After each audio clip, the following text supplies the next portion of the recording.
नमस्कार, मी पंजाब डक. आज आहे 2 ऑगस्ट 2025 आणि या ठिकाणून माझ्या महाराष्ट्रातल्या शेतकऱ्याला अंदाज देणार आहे.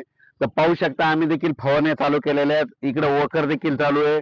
तर राज्यातल्या शेतकऱ्याला सांगू इच्छितो की तुम्ही काय करा, 8 ऑगस्ट पर्यंत शेतीची कामे करून घ्या. कारण की राज्यामध्ये 8 तारखेला रात्रीच्याला पाऊस सुरू होईल. 9ला आणखीन जास्त भाग येणार आहे, म्हणून हा अंदाज सर्व शेतकऱ्यांना लक्षात येतात. सांगायचं झालं तर तुम्हाला सांगतो, 8 ऑगस्ट पर्यंत तुम्ही शेतीचे कामे करून घ्या. 9 ऑगस्टला पाऊस सुरुवात होणार आहे. कर्नाटक, तेलंगणा, सांगली, सातारा, सोलापूर, कोल्हापूर, धाराशिव, बीड, अहिल्यानगर, पुणे, कोकणपट्टी, त्याच्यानंतर परभणी, लातूर, त्याच्यानंतर नांदेड, यवतमाळ, त्याच्यानंतर तो पाऊस हिंगोली असा म्हणजे 9 तारखेला या भागात सुरुवात होणार आहे.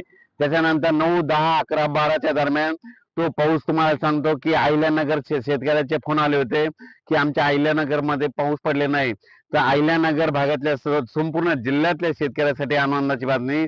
तुमच्याकडे मात्र 8 तारखेपासून ते 16च्या दरम्यान तुमच्याकडं म्हणजे राहुरी, त्याच्यानंतर राहुरी, शिर्डी, कोपरगाव, राहता, संगमनेर म्हणजे शिर्डी सगळीकडे म्हणजे सांगायचं झालं तर श्रीरामपूर, अहिल्यानगर भागामध्ये म्हणजे जिल्ह्यामध्ये सगळीकडं 9 तारखेपासून ते 12 पर्यंत चांगला शेतातून पाणी बाहेर निघणार, पाऊस पडणार आहे आणि शेतकऱ्याच्या पिकांना जीवदान ठरणार आहे. म्हणून हा अंदाज खास अहिल्यानगर जिल्ह्यातल्या शेतकऱ्यांनी लक्षात घ्यायचा.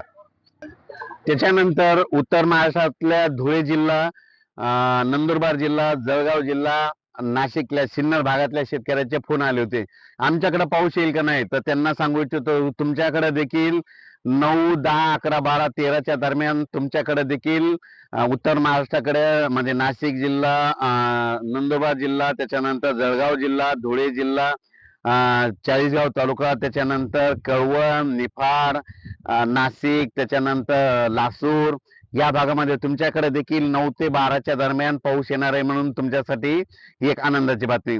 त्याच्यानंतर आपण परत काय करू, विदर्भाकडे देखील मध्ये 9 तारखेच्या नंतर 10 ते 16च्या दरम्यान मध्ये पूर्व विदर्भ, पश्चिमी विदर्भाकडे चांगला पाऊस येणार आहे.